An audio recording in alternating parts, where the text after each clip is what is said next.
আসসালামু আলাইকুম। আজকে আমি দুটো মাছের রেসিপি শেয়ার করব। একটা হলো ছোট মাছ। এই মাছটা আমার কাছে অনেক ভালো লাগে, আর আমি এটা কীভাবে রান্না করি বা কীভাবে আমার কাছে খেতে ভালো লাগে পুরো রেসিপিটা আজকে তোমাদের সাথে শেয়ার করব।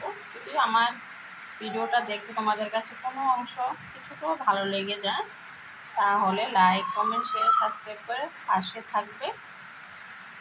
আর আমার ভিডিওটা ফুল ওয়াচ করার চেষ্টা করবে। কি আর বলবো, দেখো আমি গ্যাসটা এখন অন করে নেব। দেখো এখানে একটা কড়াইয়ে বসিয়ে দিলাম, কড়াইয়ের জলটা শুকাও।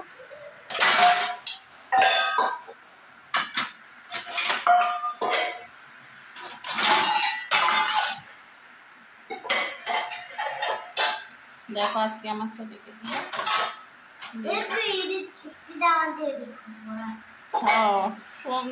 লেখাপড়াও করো না, তাইলে কাজও করো না, তাহলে কিভাবে হইব বলো? আর নিজের জন্য কাজ করতেই হয়।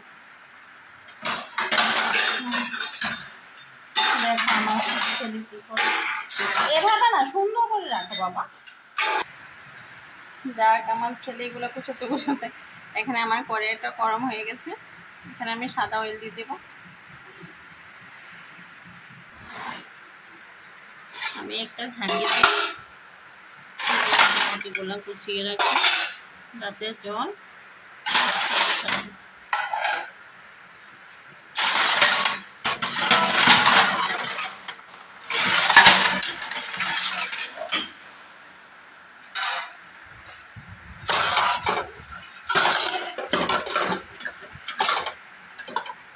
আর আমি আমার প্লেট রাখি ভাবে।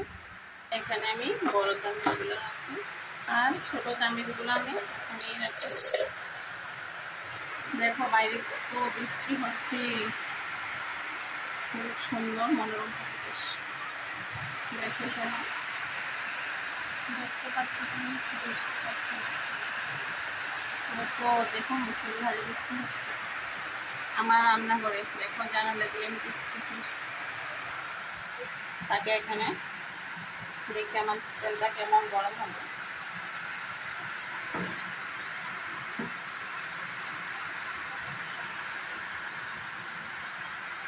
এখন আমি দেখো পেঁয়াজ আর রসুন কুচিয়ে নিয়েছি, তেলটাতে দিয়ে দেব।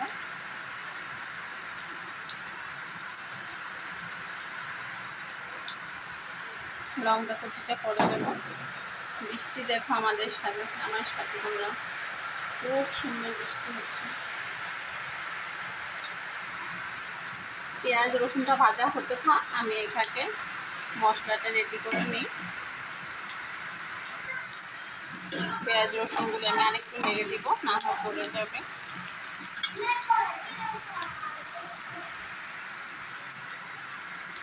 এরপরে আমি মশলাটা রেডি করে নেব। এখানে আমি লবণ, হলুদ, মরিচ আর গরম মশলা এড করেছি। এবার এগুলো আমি একটু ভেজে নেব। আমি কিন্তু এখানে কোনো রকমের পানি অ্যাড করব না। আমি এই ছোটো মাছটাকে এইভাবেই রান্না করি বেশিরভাগ সময়। তারপর দেখো এখানে আমি দুটো টমেটো কুচিয়ে রেখেছিলাম, এর মধ্যে আমি টমেটোটা দিয়ে দেবো।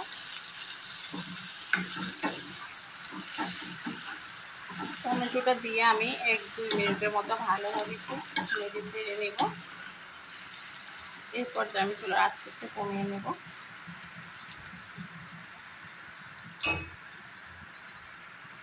এখন দেখো জল ছাড়িয়ে রাখা মাছটা দিয়ে দেবো।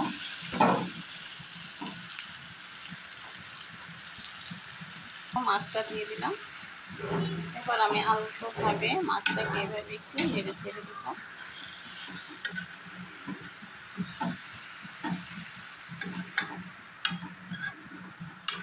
দেখো আমি কিভাবে করি জল ছাড়া। তারপরে এখানে আমি লঙ্কা দিয়ে দিব ফালি করা।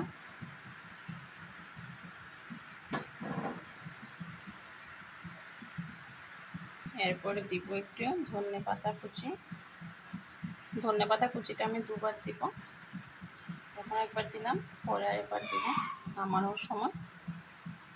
এখন আমি দেখো এটাকে কিন্তু আমি কোনো নাড়াচাড়া দিই না। এই অবস্থাতে আমি একটু ভালোভাবে চাপা দিয়ে দেবো, মানে ঢেকে দেবো মিনিমাম 20 মিনিটের জন্য। কই মাছটা হতে হতে দেখো আমি এর ফাঁকে এখানে পানিতে কিছুটা লবণ এড করেছি। তারপর এখানে ছোট ছোট তেলাপিয়া মাছ, এগুলো সব কিন্তু হাতে ধরা বলতে বাড়ির পাশে একটা নতুন জায়গাতে মাটি ফেলা হয়েছে, ওখানে বৃষ্টির জলে মাছ জমেছে। এই মাছগুলো এই কারণে তোমাদের সুবিধার জন্য বললাম যে হাতে ধরা। এখন আমি মাছগুলি বেশ কিছুক্ষণ লবণ দিয়ে ভিজিয়ে রাখবো, কারণ এগুলো তো নতুন মাটিতে হওয়া, প্রচুর মাটি আছে, যাতে মাটিটা লবণের সাথে বের হয়ে আসে। আর এখানে দেখো মুষলধারে বৃষ্টি হচ্ছে। এখন আমি এগুলো বেশ কিছুক্ষণ ভিজিয়ে রাখছি। হালকা হালকা পলক আসছে। আমি এবার আলতোভাবে একটু নেড়ে দেব, যাতে মাছগুলি নিচে চলে যায়। নিচে থেকে একদম হালকাভাবে দিতে হবে, যাতে না ভেঙে যায়।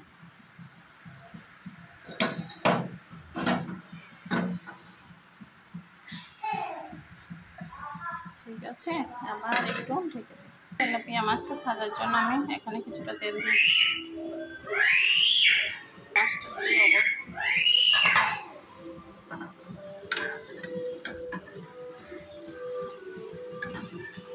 আর একটু উঠিয়ে দেবো। পুরোটা মাছে কিন্তু তেলটার মধ্যে আর টমেটো পেঁয়াজ এটাতে হবে, ঠিক আছে। আমি খেতে বেশ ভালোবাসি।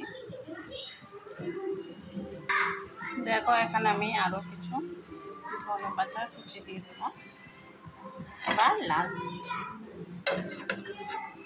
আমি এখানে তেলাপিয়া মাছটা লবণ হলুদ দিয়েছি। দেখো ছোট মাছ ভুনাটা হয়ে গেছে। এভাবে তোমরা খেয়ে দেখতে পারো, খুব মজা হয়।